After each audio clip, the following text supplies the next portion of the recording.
And this is where the rich will become richer, the poor will become poorer, and the middle class will get wiped out.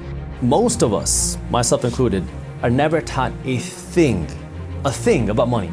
We're told, go to school, get a degree, get a job, and all you figure it out. And then what happens for the majority of people is you end up broke, you end up struggling financially, and you can never figure out why. Rich people will understand money and they will continue teaching their kids.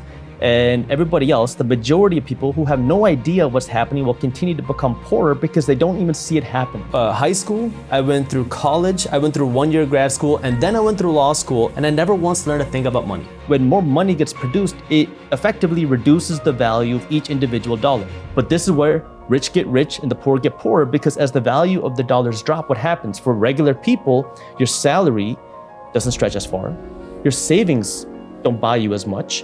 And so you're effectively becoming poorer each and every day, because for most of us, we're taught to save our money, and your savings are becoming less valuable each and every day. While what wealthy people do is they're not storing cash, they're buying assets. And it's all a game.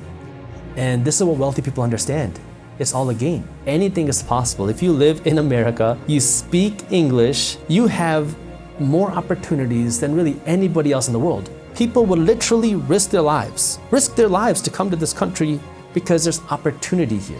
So my parents came to this country with next to nothing. So I got nothing to lose and everything to gain, right? And so this is the place where that opportunity exists. But now you have to be willing to work hard, but you also have to be willing to work smart. You have to do both. Because if you're not willing to work hard, your smart working is effectively worthless. You have to be willing to apply both together.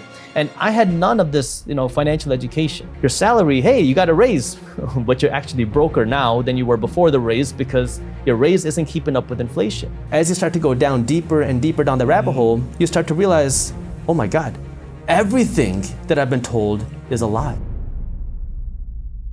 As I was studying, I started reading other business books and financial books. And I remember this, I was in the library studying, and I went onto Google and I searched the richest people in America.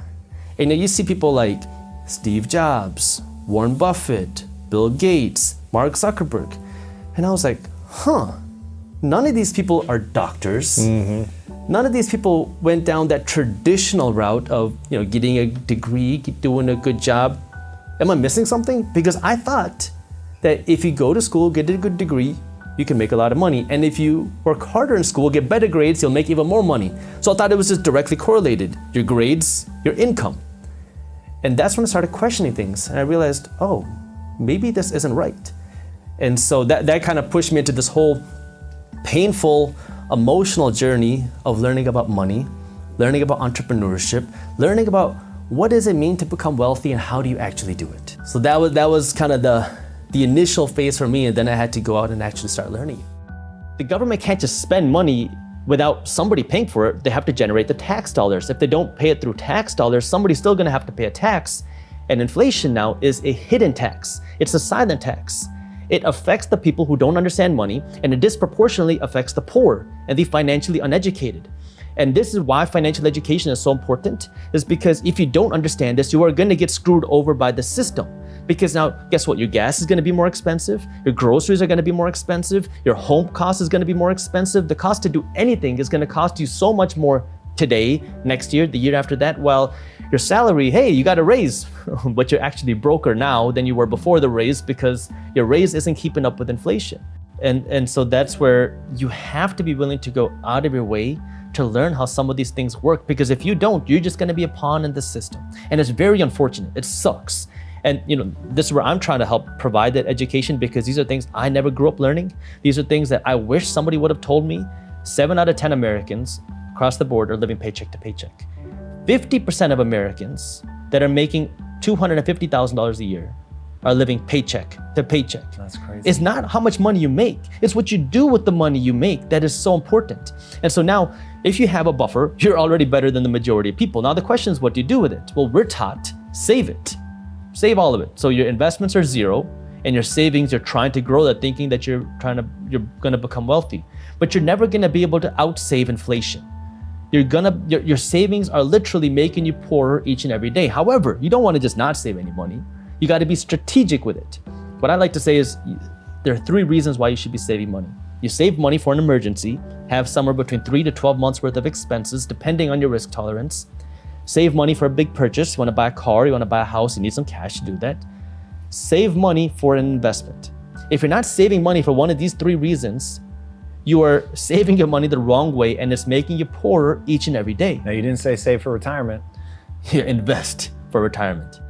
The psychology of investing is just as, if not more important than the actual how-tos of investing. So I invest my money in 5 places: real estate, stocks, startups, cryptocurrency, and physical gold. But in the stock market particularly, it is a liquid investment, meaning you can easily buy, you can easily sell. And that's what becomes a big psychological game, because every day people are watching that ticker. What's Tesla doing today? Tesla's up $2, Tesla's down $4, and it can really drain you. So the first thing is you have to understand that your psychology is important. What I do is I understand I'm not a trader. I don't trade, I don't flip. I have 2 strategies when it comes to investing my money. I have an active strategy and I have a passive strategy. I'll start with the passive strategy because that's easy to understand.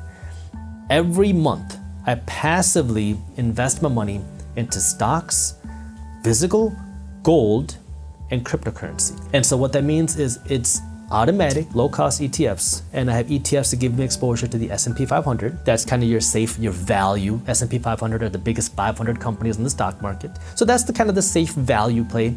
I have some ETFs that give me exposure to innovation, startups, growth, because I like that space. Much more risky, but you could see more potential upside. Risk means you could also see more downside. And then I also have ETFs that give me exposure to emerging markets. These are countries that are overseas, countries like China, India, Korea, Brazil, countries that are up and coming to give you some diversification, not just in companies, but also in dollars. And then I have my cryptocurrencies. Now, I'm mainly in Bitcoin. I have some Ethereum and a couple other coins, but mainly Bitcoin, and every day I buy a little bit of cryptocurrency. Again, I know it's volatile. I know you can see big swings up, big swings down. I don't care. I'm buying it every single day. So that's my passive strategy, where it doesn't matter what's going on in the market. I'm just gonna keep buying no matter what's going on. Then my active strategy is now where I do more of the fundamental analysis, where I understand where am I actually investing my money. So this requires much more time and more effort on my end. So on the real estate side, I'm looking for deals that are paying me that 7% cash on cash return. And so I'm gonna be analyzing the numbers, looking through properties, walk through a lot of deals, and when I find something, I will go out and buy it. In the stock market, rather similar. I'm looking for companies that I believe in, that I believe are good fundamentally. Fundamentally means looking at the numbers, right? What do the revenues look like? Have the revenues been growing? How fast are they growing? 10% a year, 20% a year? What about the profits? But you also have to look a little bit deeper than just the profits, because you wanna see what's going on with the expenses. Where are they investing? Are their expenses going up because the cost of business is becoming more expensive?